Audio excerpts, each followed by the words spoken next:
The big punch of sea power is the aircraft carrier, capable of delivering warplanes to every corner of the world. This month, for Veterans Only reporter Mike Victor and photographer Ron Lawson spent a week aboard the USS Carl Vinson and found it to be an awesome experience. History has shown that weakness clearly invites attack. The words of Carl Vinson, who served a record 50 years in Congress and was the first man ever to have a ship named for him while he was still alive. Nicknamed Battlestar, CVN-70 left the States last June for deployment in the Western Pacific and Indian Ocean. Carrying 90 helicopters and airplanes, she traveled tens of thousands of miles in friendly and not so friendly waters.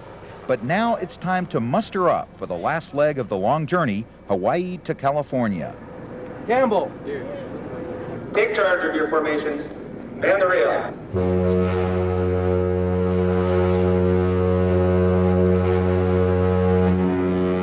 For the men of Carl Vinson, this trip would be different because of 800 tigers aboard.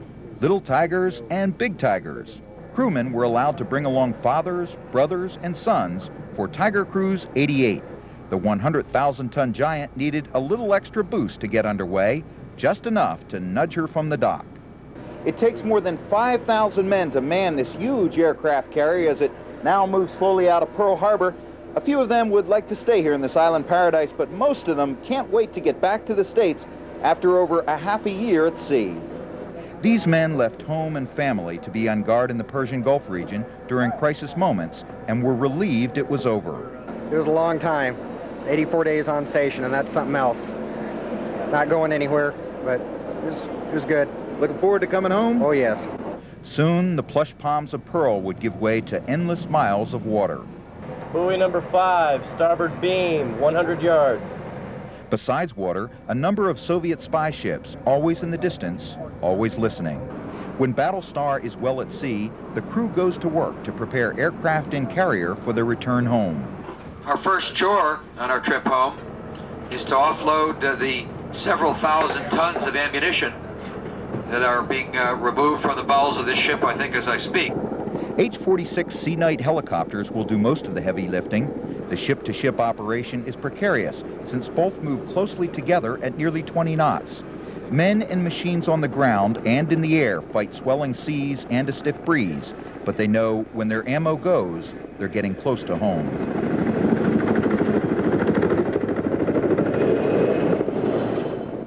The conventional method of ship-to-ship transfer is also used to speed up the process. It's hard work, but the men say they're relieved they didn't have to use these lethal weapons during the months they spent in the Persian Gulf. Aboard the USS Mount Hood, the ammunition is inspected and then transferred to the next ship on its way to the Indian Ocean. The main reason America does not own enough of these expensive weapons to keep all of its carriers fully armed.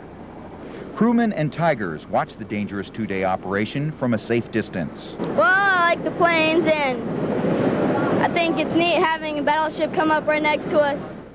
When the last load of missiles is airborne, the USS Carl Vinson is safe to prepare for flight operations. The aircraft spend a good bit of their time in the protection of the gigantic hangar bays below the flight deck. Here they're kept in top condition, so they're ready to roll when their number's called. 4 huge aircraft elevators, big enough to hold a house, are always on alert to get the planes quickly to their launch positions. With more than 90 aircraft on board, the flight deck can quickly become a very crowded place. All carrier-borne airplanes must be built to conserve that precious space, but they all seem to regain their poise as they open their wings for flight. These planes are among the world's most powerful, yet none of them can launch from the flight deck without the help of the catapult.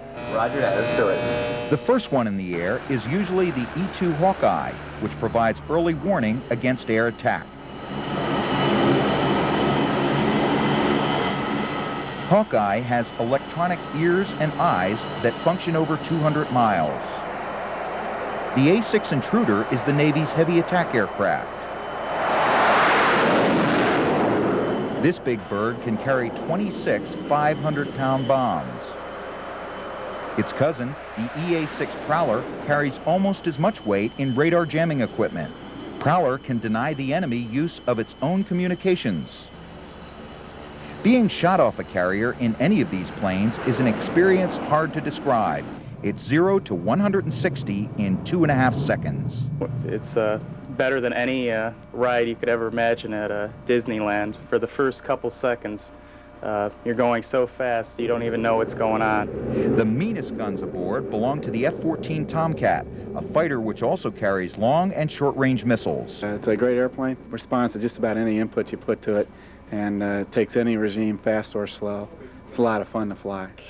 I like them better than airliners because airliners don't have afterburners.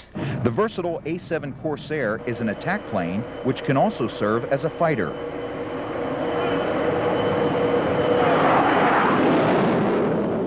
Finding and destroying submarines is the job of the S-3 Viking. Helping the Viking in the submarine hunt is the H-3 Sea King helicopter, which drops a unique dipping sonar in the close-in hunt for the enemy.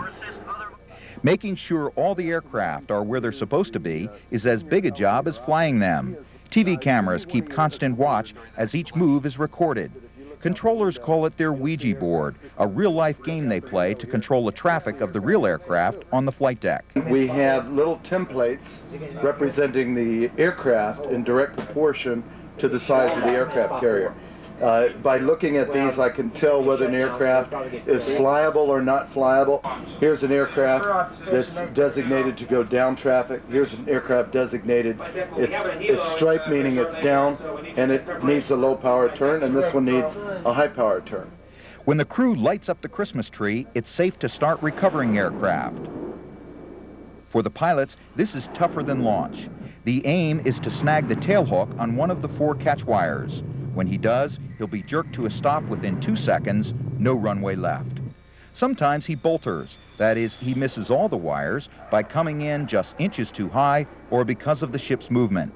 To avoid falling into the sea, carrier pilots land at full throttle, ready to take off again if they miss the cable. During recovery operations, there is a landing every 45 seconds. If the landing officers see all is not ready, they'll wave off the approach. Experienced pilots aim for the number 3 wire to land them further down the deck. They know time is ticking. The wire must retract to be in place for the next man. They have only seconds to move out of the way, fold up their wings for the day, and look for a parking place in a crowded lot. It's all in a day's work. Supporting the flight operations, almost 6,000 men work the 18 stories of the carrier Battlestar, a bustling city on the high seas. Dining facilities operate 22 hours a day, serving over 20,000 meals. No one goes to bed hungry. A complete hospital is staffed around the clock for every need, including an operating room. And the dentist, he's just next door. Up a flight of stairs, you can catch a haircut or a gift for your sweetheart. There's plenty for the mind, for the soul, and for the body. Keeping in shape is essential to the Marine Corps detachment aboard ship, which provides police and security support. Providing 24-hour entertainment is the job of the 5-channel television station. Everyone is kept up to date by the Eagle and kept jamming by KVSN Radio. Coming at you with some blues, this is the Jeff Healey Band. The Battlestar is so self-sufficient, at one time this summer it stayed at sea for 3 months. The fuel tanks hold 3.5 million gallons, but not a bit of it is used by the carrier. It's all for the aircraft. The carrier itself is powered by nuclear reactors, which only need to be fueled every 15 years. The Navy claims the reactor spaces are some of the safest places on the ship. They say they have not had an accident in the 35-year history of naval nuclear power. The captain of the Carl Vinson feels the role of his carrier is far bigger than the 4.5-acre flight deck. We have an increasingly important role to play in a troubled world. Aircraft carriers, the Navy battle groups, are the military forces of choice. And we can operate a substantial military force in international waters at sea and do so in most parts of the world without anyone's permission or approval or cooperation. When the Carl Vinson and its battle group headed into the region of the Persian Gulf this summer, Iran and Iraq were at war and beginning to involve other countries. I'm convinced that our presence there and those of our battle groups that were there before provided tremendous stability in that area and precluded that war from going high order. The battle group has the ability to control the oceans in which it's operating. In addition, really project some pretty awesome power at shore. They'd come outside, get feet wet, as we call it, over the water, and as soon as they picked us up on their radar coming out after them, they'd turn around and beat feet. Now, as this carrier and its entourage head for home, all is peaceful in the Persian Gulf, yet other American battle groups cover the world's oceans, hoping their presence alone will keep their guns of war silent. But the Navy has a few other guns they'd like to exhibit for all these land-loving tigers. It's time for the Naval Air Power Exhibition. Pilots are first briefed on the day's firepower demonstration. The Sluggo joining up with Lizard and Muff. Commander Muhlenberg will start off the air show with a bang, breaking the sound barrier just 200 feet over the carrier. Outside, you get the sonic boom, but inside, looking at airspeed indicators is the only indication really that you have it. The altimeter winds around a bit. Now that got the crowd's attention. Time to show off how the world's top-rated planes operate in the air.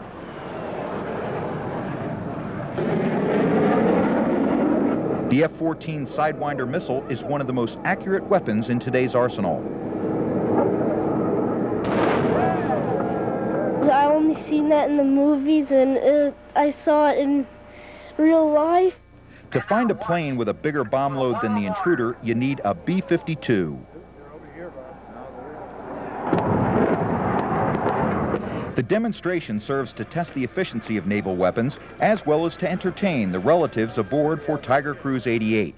Tiger Bill Guerin was one of about 200 men who escaped the sinking of the battleship Arizona in Pearl Harbor. If we could have just had one mighty ship like this, we could have shortened that war in less than a year.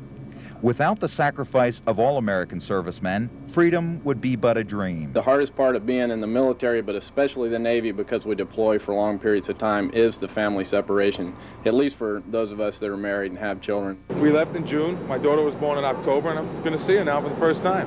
Rich knows California is getting close when he sees the Vice Admiral fly aboard to welcome the battle group back home.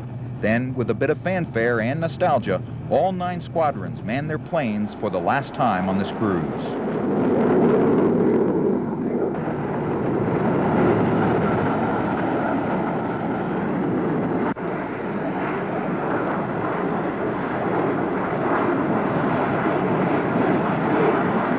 They're off to their home bases in San Diego, Lemoore, and Whidbey Island. The aircraft carrier becomes light and quiet until the squadron streaks overhead in a final salute. Now, Hawaii lay more than 2,000 miles behind. Ahead, the welcome sight of the Golden Gate Bridge.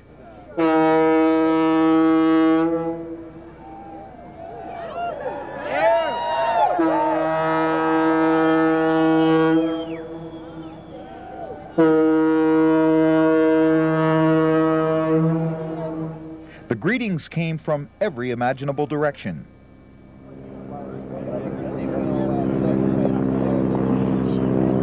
This city calls the Carl Vinson San Francisco's own, and she never looked so good. Emotions peaked at an all-time high as Battlestar approached her pier next door to the Big E. Loved ones held greetings aloft, hoping to catch the eye of their favorite serviceman.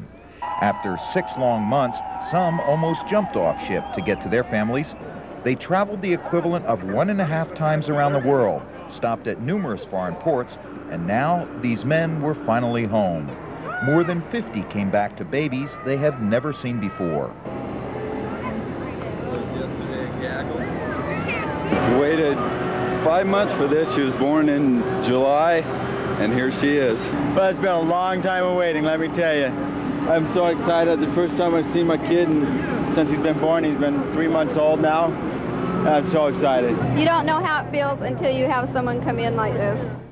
The planes are all gone and the men are headed for home, but before too long, the Battlestar Carl Vinson will be united with its crew and with its aircraft to sail again into foreign waters to make sure America keeps the respect it has from friends and foes alike.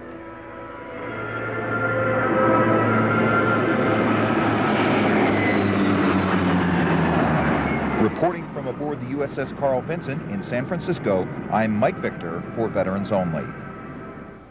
To the show for Veterans Only, this is Lieutenant Jay Farrell, stationed at Naples, Italy. I want to say hi to all my family and friends back in the great Northwest.